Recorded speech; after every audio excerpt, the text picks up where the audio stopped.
guys, here's the deal. I'm leaving for a few hours, just a few. Please, nothing ridiculous. I don't want to have some big ordeal I need to catch up on, okay? Couple hours, keep it simple. Keep it simple. Simple. Super simple, boss. You got it. What's the worst that could happen? Oh, forgot my keys. Gonna need these.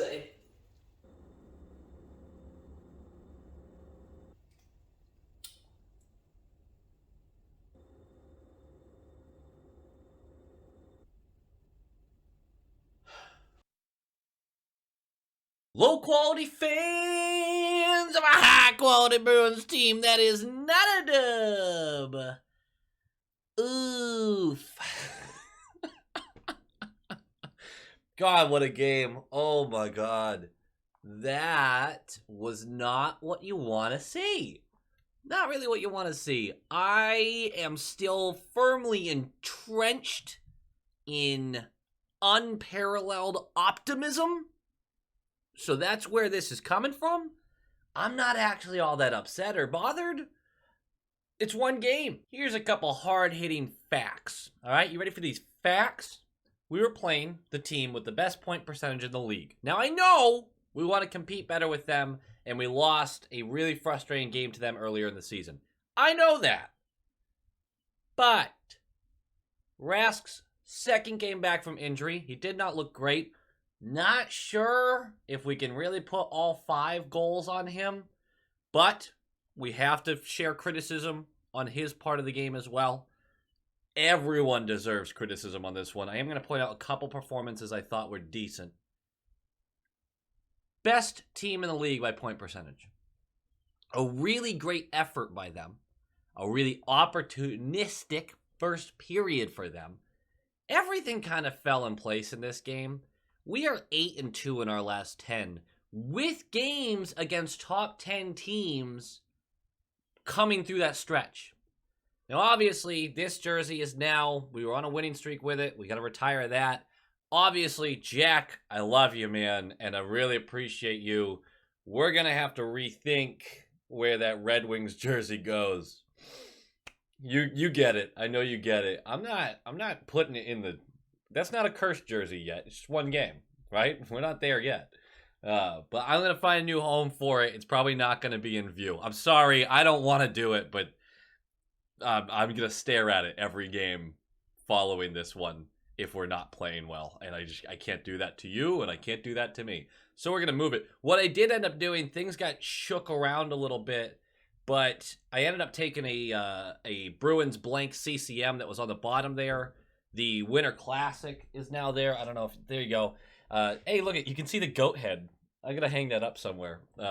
Anyway, we shifted a couple other things around. I think Pasta got moved up so that, because he deserved it. He was doing a lot. Yeah, I think that's what happened. Anyway, we're going to have to find you a new home for it. You understand, I'm sure you do. But again, you're very highly appreciated. And that game was so bad, there's no way you could blame the jersey. Guys, it's not that big of a deal. In the wise words of Letterkenny, I know there's some Letterkenny fans that watch the show. Sometimes you get speed bagged. It's hockey. That happens. Sometimes you get speed bagged. And we got speed bagged. Everything went in. It's a bummer. Special teams didn't look all that good. We did score a power play goal, but we let in 2 penalty killing goals. Not that it really mattered at that point. Defensively, we looked atrocious. Like, really bad. We weren't catching players coming into the zone. We were out-hustled. We were out-sped. There's nothing good about it. We're going to talk about the game. I feel like I'm just rambling on about how bad the game was. But you can't... If we lost this game 4-1, and it was a terrible effort throughout, and we had 0 chances, they just kept beating us to everything, like, yes, I get it. But this was such a litany of woes, where everything went wrong. I just can't hold too much stock into it. You know who lost 6-0 to the Columbus Blue Jackets like a week ago? The Carolina Hurricanes. It fucking happens. Let's bask in the glow of we're 8-2 in our last 10. We got the Caps coming up. We love playing the Caps. I hate the Caps. I love beating the Caps, so let's hope we get a big win there. I just can't flip the switch after one game into total negativity. I really can't, especially a game like that where nothing went our way. Except for the refereeing, I guess. But other than that, nothing went our way. The most important thing to point out, Willie O'Ree retired 22 in the rafters forever, baby. I actually thought, and I know the news came out like a month ago that we were doing this, but I'm going back to when that announcement first came out. I really thought he was already in the rafters. I really did. Like, I forgot that he wasn't up there. I don't know why I thought he was up there. I don't look at the rafters enough, I guess. But I really thought he was already up there. So, for those of you who are not familiar, Willie O'Ree broke the color barrier. He was the first NHL black player. Incredible stuff. Especially when you think about the timing of it. I believe his first game was in 1958, which is 5 years before MLK's famous speech, the I Had a Dream speech. So you think about all the stuff that's going on at that point, and I know it's just sports, and it's a different world than the day-to-day, but that's a big deal. It really is a big deal. It's so important. The person who works through, and I guarantee there was some stuff he had to deal with that was not fun. We have seen Boston in the last 20 years fans say and do shit where you go, not good. He had to deal with a lot, but he loved the game. He worked hard for his teammates. He didn't have some illustrious career or anything like that, but he made some huge strides, and I think that deserves a lot of respect, and obviously, because he's in the rafters, he's getting that respect. And I doubt he got that respect right out of the gate. I really do doubt that. That being said, when he debuted, we beat the Habs 3-0. Nice! Love to see it. Rask gets his second start. Clifton is back from COVID protocol. Lewington is out. Riley is now in COVID protocol, so Vakanainen is going to be on the left side of Carlo. Not a great game for either of them, I thought. Let's talk about this game. First 3 minutes, I thought we were in for a great game. It looked like there was a lot of speed. It looked like everyone was ready to play. And then 45 seconds after that, so we're 3:45-ish into the game, and Forbort pinches into the neutral zone, allowing a 2-on-1 against us. Not great. But the save is made. Carolina retrieves the puck. Slavin takes the zone. We got crushed in the first period and really throughout the game on players coming into the zone late. That high to low, low to high game gets whipped up to Slavin, coming in on the left point, and Forbort has to be way more aware of who's on that opposite dot. On the right dot, there's Teravainen. Great pass. Holy shit. Great pass. And he has a wide open net to shoot a one-timer at. That is 1-0, 3:45 into the game, and you shake it off. You're all right, fine. The next goal was ugly, though. It was an ugly one. 2 minutes later, Teravainen just outworks Mac. He dumps the puck in on Rask. Rask bats it away. Teravainen collects, circles the net, feeds it to Niederreiter, who's right there on the right dot again. He sees Svechnikov coming into the play late, feeds him at the point, fires a shot in on Rask. Rask makes a save, but a huge rebound. And for some reason, McAvoy and Grizz have left Kotkaniemi alone in front of him. Rebound comes out. Kotkaniemi just takes it, whips it around, dunks it. Dunkaroonie and cheese. It's 2-0. 6 minutes into the game, and we stop here. We stop. We talk about this. Bad start. That's a bad start. That's okay. Bad starts happen. Because we have 54 more minutes of hockey left. Bad starts happen. 2-0. We have given up a couple 2-goal leads in the past week. Let's do the opposite now. Let's work our way back into this. Shift by shift. 2 minutes later, we give up a breakaway to Aho. Huge breakaway. Marchand overhandles the puck. No one's getting open for him. Puck goes the other way. Stones him, 5-hole. Rask with a huge, keeping the dream alive save. It's what you needed from him right there. You needed a few more of those, though. 10 minutes left. Svech goes for interference. I hate this call, by the way. Hate it. He's over the puck. Bruins player comes in. I honestly forget who it was at this point.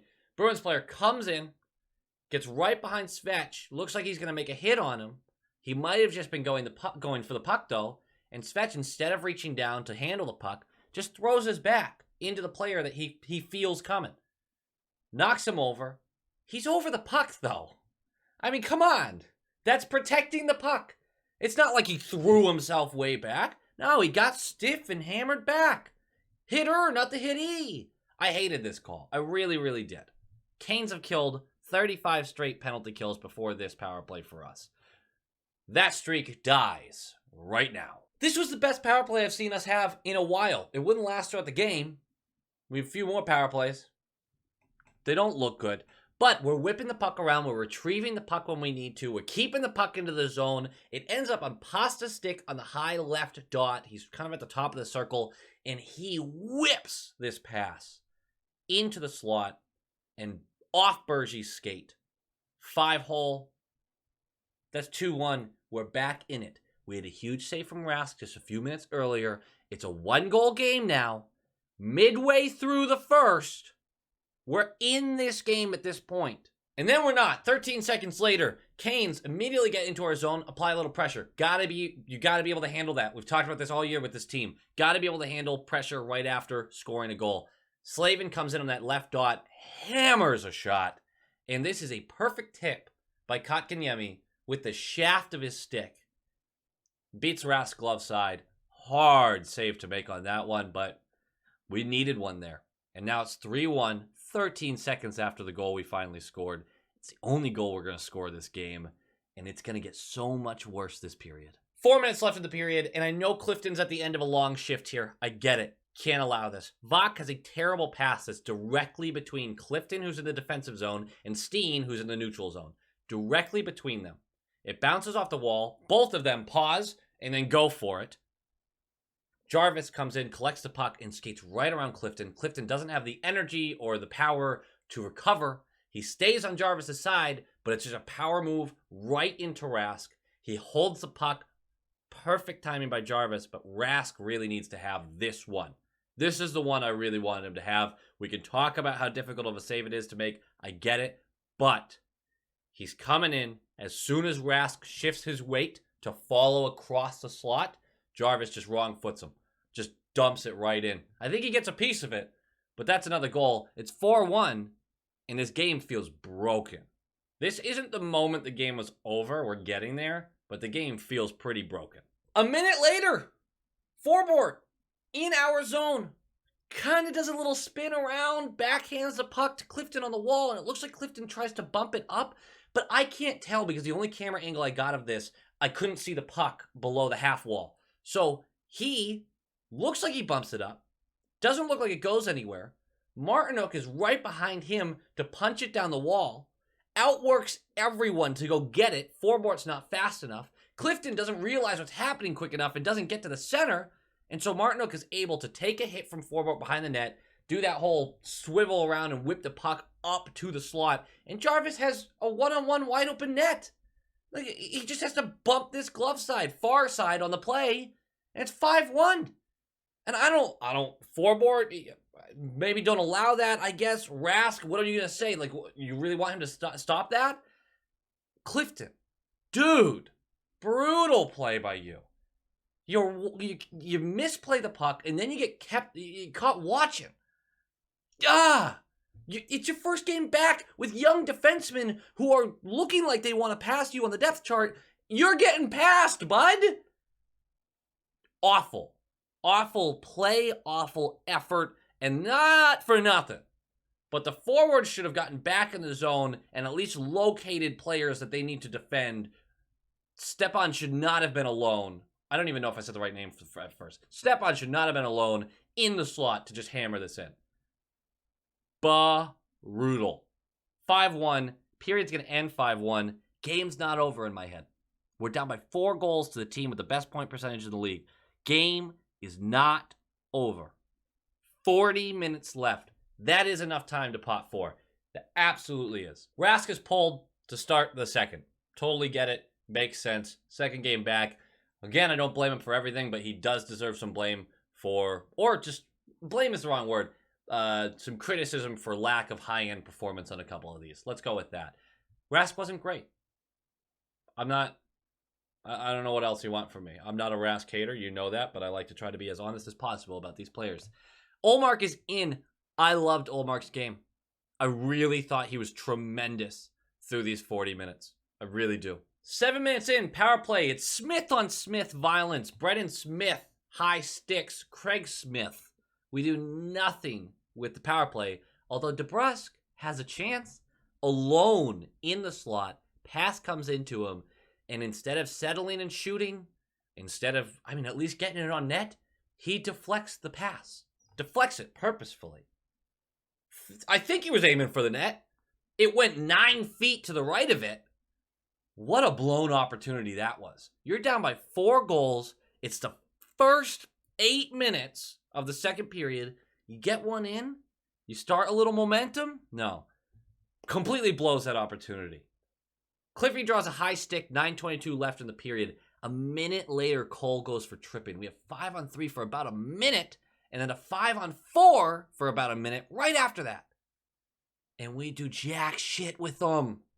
No goals on a 5-on-3 for a minute. This is when the game was over. To me, this was officially the game is over. You needed 2 goals. You needed the 5-on-3. You needed the 5-on-4. You got neither. Not scoring on a 5-on-3, unbelievably bad. When you have that much time and you're down by that many goals, you need that. You need it. We're going to go into the third. It's still 5-1. 30 seconds in, Trocheck goes for a kind of a weak cross-checking call. We'll take the power play, but 40 seconds later, McAvoy's going to give it right back for interference. A very weak interference call, so maybe they just offset. 4v4 ends, because it's 4v4 for about $1.20. And then Canes to the power play for 40 seconds.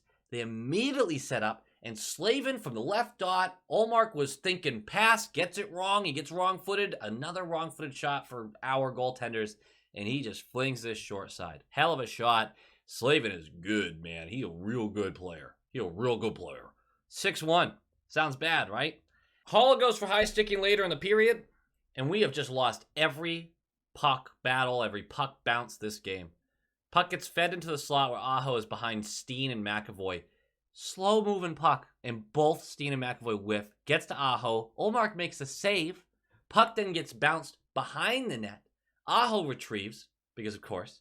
He whips this back over to the right circle, and Svetch has an open net. Ullmark hasn't recovered in time. It is 7-1. 7-1.